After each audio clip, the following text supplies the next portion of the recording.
What are the top 5 meta decks in Yu-Gi-Oh right now? Today, chat and I will be debating on what are the best decks that you can be playing in Yu-Gi-Oh! And of course, because we have it, I'm going to be sharing with you guys some of the top deck lists. Let's go ahead and jump on in.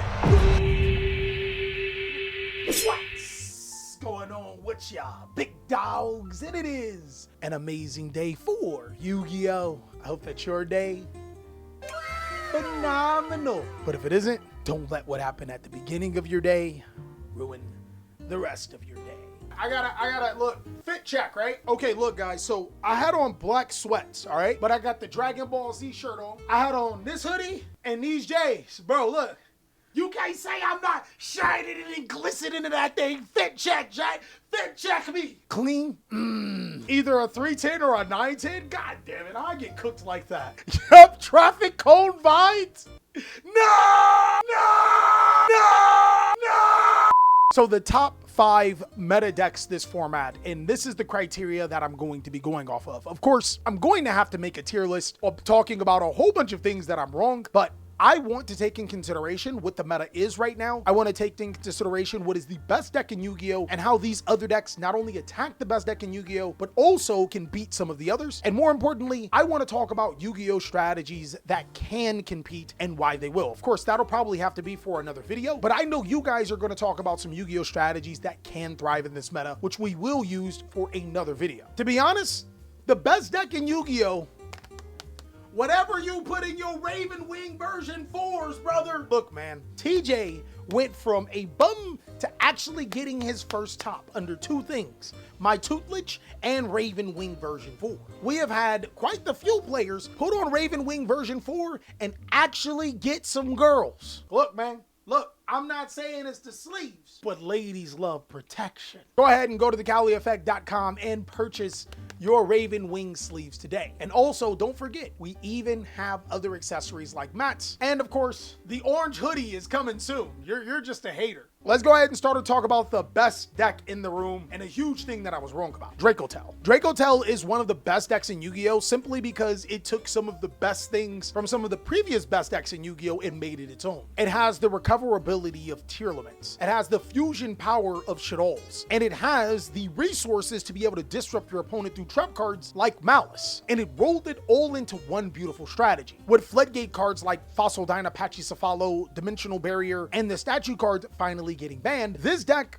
took a leap forward. But we also have to remember, it's the best deck from Justice Hunters because the other decks were hit. With Yummy losing cards like Herald of Arclight to 1 and Obedience School, and Vanquish Soul losing Vanquish Soul Razin, as well as a plethora of other cards, it would almost be a no-brainer that Dracotel, the deck that did not get hit whatsoever and actually got support, is the best deck. I mean, so much so, I should have thought about that sooner. Let's go ahead and take a look at the first place Aditya's Dracotel deck so we can get a little bit of a reasoning on why it's the best deck. So this is my observations from Dracotel. 1, we already know that Phinema is probably one of the most busted cards in the game. Being able to fusion summon during either player's main phase can get you powerful cards like Arthur Lion to be able to get resources back into your hand or disrupt your opponent, Dracotel Gualamil to be able to destroy more cards, but it's at its best when it's fusing cards like Dracotel Urgula and Dracotel Pam. These cards allow you to be able to destroy spells and traps and get rid of monsters, which is non-targeting disruption. We saw that a lot during the stream. I think another hidden amazing thing about this deck is the Bestial monsters. Bestial Magnemite is not only just a disruption, it can search cards like Momlulu or Pan or Urgula to your hand.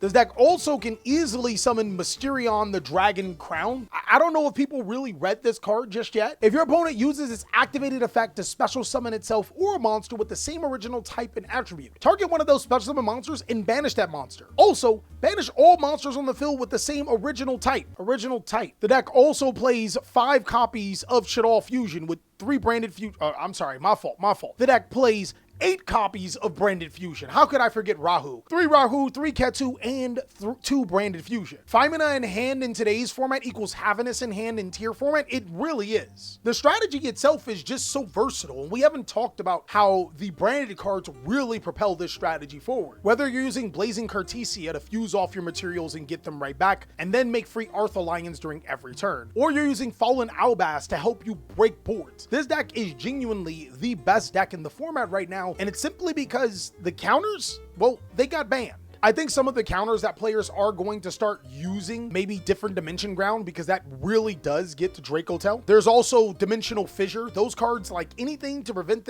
their cards from hitting the graveyard is strong. And then super polymerization into Secretarian Dragon. The card is a blowout against them sometimes. Evenly matched is also one of my favorite traps ever. Oh, that card's also good too. I don't think it's like the best deck in the world by a country mile, but there definitely needs to be way more attention to this deck. That is not to dismiss Mitsurugi. I mean, granted, this deck can recycle hand traps, which is pretty good, but Mitsurugi is still probably the second best deck in the game if it's not one. I think what this deck has over other Yu-Gi-Oh strategies that it can search a solemn judgment. Mitsurugi Yummy is insane because it has multiple one-card starters. When you decide to hand trap one of them, well, it just full combos to the other one. And saying that Herald of the Arclight allows you to be able to bridge Yummy into Mitsurugi because it can search a ritual monster when it's into the graveyard. This deck is also really insane. If no branded, then Dracotel combo. If not Dracotel, then branded combos. Same with Mitsurugi Yummy. If no Yummy, then Mitsu combo. If no Mitsu, then Yummy. Bro, that's what it feels like. And that's why I think hand traps, like, they're not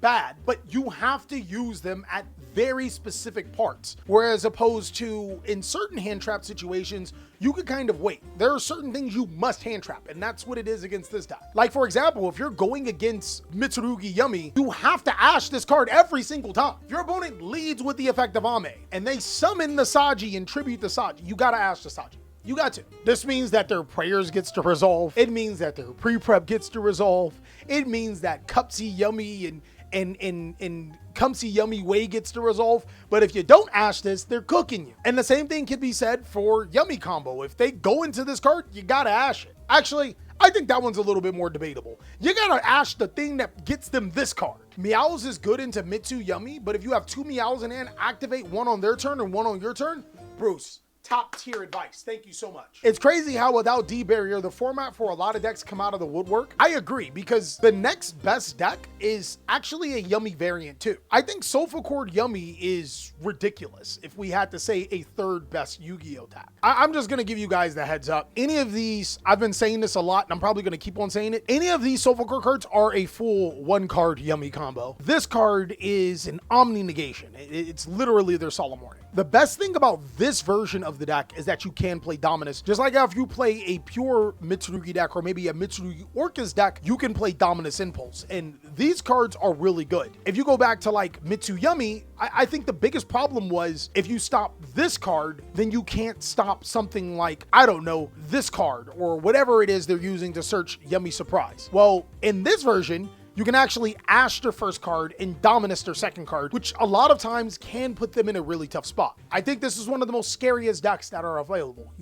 There's not enough interruptions or even not enough board breakers that make sense for this deck. Go first and let God take the wheel? Facts. Now here's where we're gonna get to arguing, guys. We have technically said 3 different decks, technically 4. I said Dracotel branded, I said Mitsurugi Yummy, I said Mitsurugi strategies, Mitsurugi pure and decks that can play Dominus Impulse. I guess you can put Orcus there, but something I'm wrong about. And then we also said Sofa Chord Yummy. I think that deck's a real sleeper. I'm gonna give you guys 2 more decks on top of that. I think players need a deck that can counter the graveyard reliance of Dracotel, but also counter the BS that Yummy does. And unfortunately, you guys may not like it, but I think Malice is one of the best decks in Yu-Gi-Oh! This is James Valentino's Malice deck profile.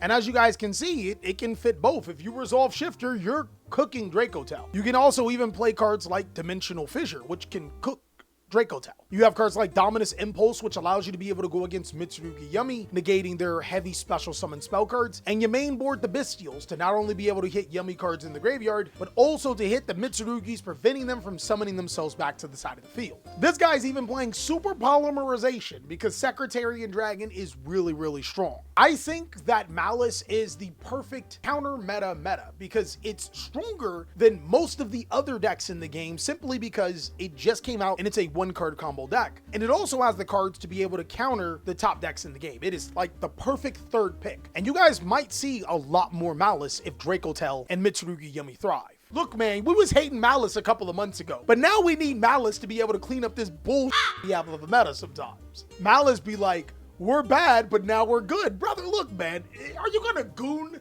to Gooner Tail, or are you going to goon to Goonless? Goon Malgoon. The last strategy that we have to talk about is exactly what BT said. I think Lunalight is here to stay. Lunalight also has characteristics that allow you to be able to go against both of the top decks, Draco Tail and Mitsurugi Yumi. Have you ever summoned a 3800 monster that's unaffected by everything? Against every deck in the meta, if you summon that card, odds are you're not losing. And it's so much so that Yu-Gi-Oh players are actually preparing for Lunalight, even though it's not a top deck. Here, I'll show you. This particular strategy played IP Masquerena into Gorgon Zilliphonia. Like I told you, this thing is an actual thing that works. When you make this card indestructible, it can actually attack over Lunalight, right? Branded Draco Tail is citing Effect Veiler. This is the only hand effect negation that works, because Infinite Impermanence does not, brother. They're respecting this deck. Malice, well, Malice is just praying.